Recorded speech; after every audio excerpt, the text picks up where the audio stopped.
Hello, friends. Welcome to another edition of Mindfulness Mondays.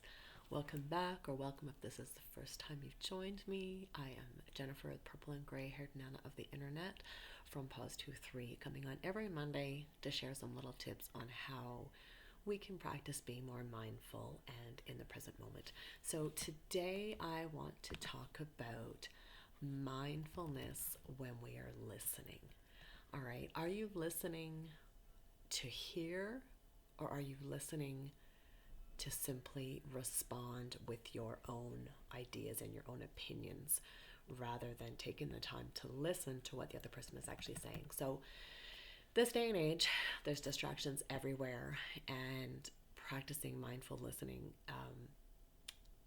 it can really bring some huge changes for the better to our interactions, because it's easy to let our mind wander and already begin preparing our response before we even actually fully give that person all of our attention. So, especially in this day and age of technology, and the pace of our lives is super fast, always on the go, and we tend to just kind of half tune in or half be there, but we're sort of on autopilot a lot of times. But when we make the choice to engage in mindful listening, this is where we will begin to notice more calmness within ourselves, and we'll be able to notice a better connection between the people we're communicating with. So, what do I mean when I say mindful listening? Well, it involves focusing on the speaker, so who that person is that you're listening to, and actually absorbing what is being said without judgment. So, what they're saying may be completely opposite of what our beliefs, our values, our morals are, but we need to put that aside, be respectful, and not judge, and resist the urge to start formulating our response before the other person is even done talking. Yeah, I'm speaking to myself here, friends. So, if you can relate to this, listen up. I'm going to talk about a couple tips on how to do this and why to do this. And I just encourage you for yourself to think about when you're talking to somebody and they cut you off, or they begin to reply before you're even finished. That really doesn't build a warm, fuzzy feeling, nor does it give a lot of respect from that other person. So, and this goes for personal and professional relationships, but it also helps to build a stronger bond, and it builds trust between those two people. So when we can be fully present, we signal to the other person that whatever it is that they're saying, because it's important to them or they wouldn't be saying it, that we value what their thoughts are, even if they're different than what ours are. And that is a powerful affirmation in any interaction, when you're actually giving them your time, regardless of what your thoughts and beliefs are and what they're saying. Have respect. It's a two-way street.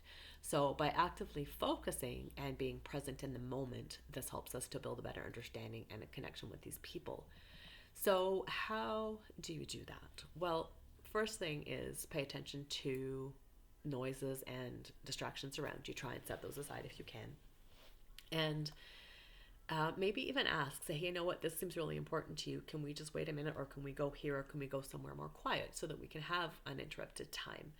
Um, and then as they're talking, you can try paraphrasing or saying back to the speaker what they've said, or ask some questions to clarify. So this shows that you're not only engaged in what they're saying, but that you want to guarantee that you're understanding what they're saying. And then a lot of times, or sometimes when we talk, there's going to be moments of silence. And if you're like me, those moments of silence make my heart rate go through the roof. I get all sweaty. I get awkward. I get, oh my God, nobody's talking. What do I do? Friends, just breathe. Okay? These moments of silence, they're actually really beneficial, because it gives the speaker space to think and formulate if there's more they want to say. It gives you time to reflect on what's being said before responding. So these pauses, I love that, these pauses. That's why I pause 2-3. I want to encourage us all to just pause, take a couple of breaths before we do our stuff. So embracing these pauses, these moments of silence during a discussion, they're actually really beneficial. And unfortunately, we all tend to think, or a lot of us tend to think, is really awkward. But just allow yourself time to have that space. And this kind of comes up to practicing patience, right? So being patient with the other person, allowing them time to fully express. Maybe they need a pause to get their thoughts. They're not ready for you to talk yet, but they just need a pause to make sure that they're on track with what they want to share. So again, this is just, it's all practice. It's being present in the moment. It's learning to embrace the pauses. It's learning to practice listening without judging, right? Practicing listening without judging and letting that person have the opportunity to speak, letting yourself have the time to digest and process before you respond. And friends, maybe it's something that, you know what, you need to say, wow, this is a lot to take in. I hear what you're saying. I'm not really sure what to say, but I'd like to think on this. I'd like to get back to you. Can we talk about this again after? Sometimes that's what's needed, because sometimes we get so wrapped up and we need a few minutes, or we need some time in our mind to actually go through what is being said. So when it comes to mindful listening, it really just means giving your full, undivided, unjudgmental attention to that other person. It allows you to reflect before you speak back, and it allows you to make sure that what you're saying is kind and it's not judgy. And this is a practice, my friends. This is a skill. Mindful listening, as with so many things to do with mindfulness, it's a practice, and we need to practice it every day.